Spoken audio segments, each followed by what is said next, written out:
नमस्कार, स्वागत है आपका। मैं हूं आपके साथ अनामिका पांडे। राजस्थान से लगातार हर तस्वीर आप तक पहुंचा रहे हैं। चुनाव को लेकर लोगों के मन में क्या है ये भी हम जान रहे हैं।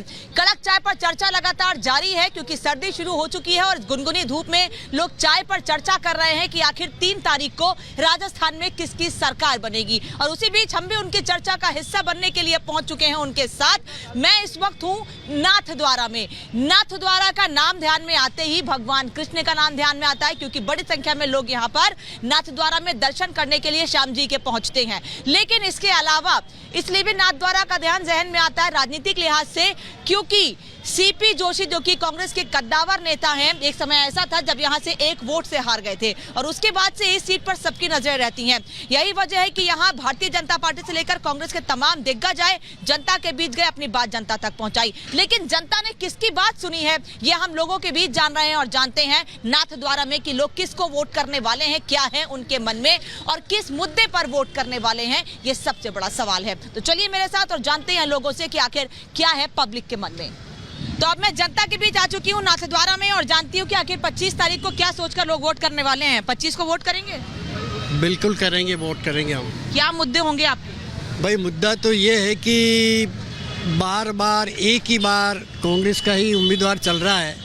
हम उस पक्ष में नहीं है। हम चाहते हैं कि अब तो विपक्ष आना चाहिए और इसलिए हम मोदी के बहुत ज़्यादा वफादार हैं और हम चाहते हैं कि बीजेपी को ही मत दिया जाए। सीपी जोशी से नाराज हैं क्या? नहीं, सीपी जोशी बहुत खुश है और सीपी जोशी ने नाथद्वारा के अंदर बहुत सारे काम किए और हम उससे बहुत खुश हैं। तो किसको लाना चाहते हैं इस बार? हम तो देखो क्या हमारे राजस्थान के अंदर तो बीजेपी की सरकार बननी चाहिए, नाथद्वारा से सीपी जोशी आना चाहिए। अच्छा, राजस्थान में बीजेपी की सरकार बननी चाहिए लेकिन नाथद्वारा से सीपी जोशी, क्या करते हैं ऐसा यहाँ के लिए? सीपी जोशी है मेवाड़ के नाथ है, भागीरथ है। इन्होंने गांव-गांव सड़क जल व्यवस्था सब कार्य किए हैं। सीपी जोशी जैसा कोई इंसान पैदा ही नहीं हो सकता नाथद्वारा में। आपके नेता मुख्यमंत्री तो एक बार भी बन नहीं पाए, क्या लगता है क्या कारण रहा? हमारा नेता क्योंकि हमारे लोगों के भाग्य में नहीं, इनकी किस्मत खराब है। अगर सीपी जोशी मुख्यमंत्री बन जाए इस मेवाड़ नाथद्वारा का एक बहुत ज्यादा विकास हो जाएगा। अभी देख लो नाथद्वारा की क्या स्थिति है। नाथद्वारा जिला लेवल से कितना आगे चल रहा है अपना नाथद्वारा। उनकी वजह से विकास? हाँ, विकास डॉक्टर सीपी जोशी ही कर सकता है। आप बताइए। भूतो न भविष्यते, ऐसा नेता सीपी जोशी जैसा नाथद्वारा में कोई आ नहीं सकता और आगे भविष्य में एक न एक बार मुख्यमंत्री जरूर सीपी जोशी बनेंगे। तो विधानसभा अध्यक्ष बना दिया तो क्या इनकी काबिलियत से बने हैं ना, कोई ऐसे ही थोड़ी बनाए गए हैं क्या उन्होंने। आप तो कह रहे हैं मुख्यमंत्री डिजर्व करते हैं। तो डिजर्व करते हैं तो विधानसभा अध्यक्ष बने तो क्या बुरा है, ये बताइए ना। तो विधानसभा अध्यक्ष का मतलब हो गया सारी पार्टियों को साथ में लेकर चलना। मुख्यमंत्री तो एक पार्टी का होता है, विधानसभा अध्यक्ष पार्टी का नहीं होता। हमारे सीपी जोशी साहब सबको साथ लेके चलने वाले हैं। जिस तरह पूरी विधानसभा में साथ लेके चलते हैं, कोई भेदभाव नहीं होता है, उसी तरह वो विधानसभा में भी किसी के साथ भेदभाव नहीं करते। सबको बराबर मौका देते हैं। नाथद्वारा का विकास सिर्फ सीपी जोशी। आपके मन में क्या, आप भी सेम चीज सोचते हैं? बिल्कुल, क्योंकि वो तो विकास के पुरोधा हैं और सीएम डिजर्व करते हैं। वो तो पार्टी की अंदरूनी बात है। गांधी परिवार नहीं चाहता है कि सीपी जोशी सीएम। सरकार किसकी बनेगी? सरकार किसी भी बने पर नाथद्वारा से सीपी जोशी जीतना चाहिए। कांग्रेस की बनेगी सरकार। कांग्रेस की बनेगी। आप बताइए किसकी सरकार बनने वाली है? केंद्र में मोदी की और यहाँ पे सीपी साहब जीतेंगे। सीपी जोशी तो एक सीट के हो गए ना, मुख्यमंत्री कैसे बनाएंगे उनको? जीतेंगे तो बनेगा ना। पिछली बार तो हर साल तो जिता रहे हैं आप। खाली एक बार था जो 1 वोट से हार गए। उसके वो जीतने लायक और काम करते हैं इसलिए जीत रहे हैं। अच्छा, काम करते हैं। आप बताइए, युवा वोटर हैं आप, क्या है आपके मन में?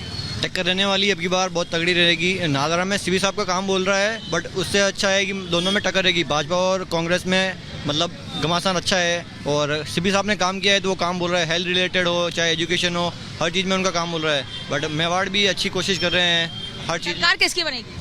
स्टेट में बीजेपी गवर्नमेंट है, नाथद्वारा में सीपी साहब का चल रहा है माहौल तो इनका ही है। ठीक है, देखिए स्टेट में बीजेपी गवर्नमेंट चाहिए लेकिन नाथद्वारा में सीपी जोशी चाहिए। आपको भी ऐसा ही चाहिए? सरकार बनेगी थोड़ा बीजेपी, जन जन की एक ही पुकार आ रही है, भाजपा सरकार। क्या सोचकर वोट करने वाले हो इस बार? इस बार सरकार बनानी वापस। किसकी?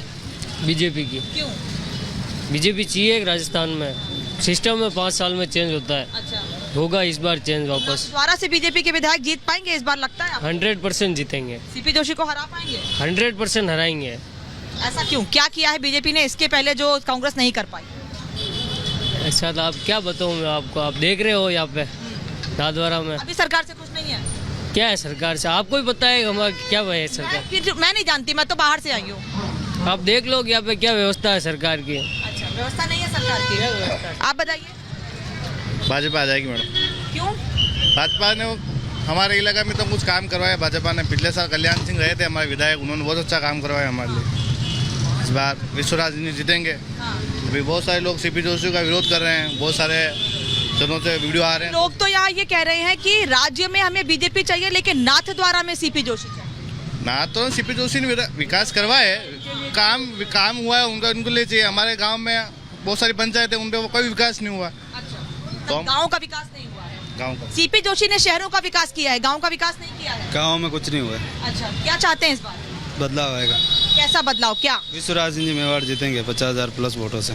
यहीं से, राजस्थान से? किसकी सरकार बन रही है इस बार? देखो किसकी बनने। आप क्या चाहते हो, बदलाव या सब अच्छा है? सब अच्छा चल रहा है। मुद्दे क्या रहेंगे आपके? मुद्दे तो यही हैं, बस ये बेरोजगारी, महंगाई के। बेरोजगारी है। अभी बेरोजगारी दूर हुई है, हो रही है कि नहीं? हुई है दूर, बेरोजगारी घूम रहे हैं। अच्छा, आप बताइए। हाँ जी, किसकी सरकार आ रही है, क्या चर्चा चल रही है? कांग्रेस की सरकार आ रही है। काम हुए हैं, अच्छे काम हुए हैं राजस्थान में। अच्छे काम हुए हैं। जैसे जैसे काफ़ी आप देख लो, ये योजना है, चिरंजीवी योजना है, गैस सिलेंडर को सस्ता किया, ये है, काम बहुत किए हैं अशोक गहलोत सरकार ने। आप बताइएगा, आप आई टेस्ट कर रहे हैं, बिजी हैं, थोड़ा सा बस बता दीजिएगा सरकार किसको कैसे चुनेंगे, मुद्दे क्या होंगे, किसको चुनेंगे नहीं, मुद्दे क्या होंगे? तो मुद्दा तो क्या है, मुद्दा तो दोनों का सब एक ही जैसा है। बेरोजगारी है, जो भाई साहब ने बताया, वही मुद्दा बराबर चल रहा है। वो सब सरकारों में वही चलता है सबसे ज़्यादा। तो बेरोजगारी सबसे ज़्यादा चलती, और एक महंगाई, ये मुद्दे तो हर सरकार में आते रहते हैं। तो बदला नहीं कुछ? तो बदला तो ऐसा, एक सरकार आती है तो थोड़ा सा चेंजेस तो होता ही रहता है। किसकी सरकार राजस्थान में? राजस्थान में कांग्रेस की सरकार बन रही है। क्यों? जन कल्याणकारी योजना है, आम जन में विश्वास, आम जन जितने भी गरीब गरीब गांव, सबके लिए जो काम किया, पानी, सड़क, बिजली, शिक्षा, रोजगार को लेकर अच्छा काम किया है। अच्छा काम किया है। और मैं नाथद्वारा की बात करना चाहता हूँ। मेरा गांव मेरा देश फिल्म की शूटिंग मेवाड़ में हुई थी, धर्मेंद्र की। और मेरा गांव मजबूत है तो मेरा देश मजबूत है, मेरा घर मजबूत है तो मेरा देश मजबूत है। नाथद्वारा विधानसभा में डॉक्टर सीपी जोशी साहब ने जो 2000 करोड़ के विकास कार्य कराए हैं, आज राजस्थान के अंदर किसी विधानसभा में ये विकास कार्य नहीं हुए। एक रोल मॉडल के रूप में विधानसभा को पेश किया है। अगर राजस्थान हो, हिंदुस्तान में ऐसी विधानसभा हर जगह हो,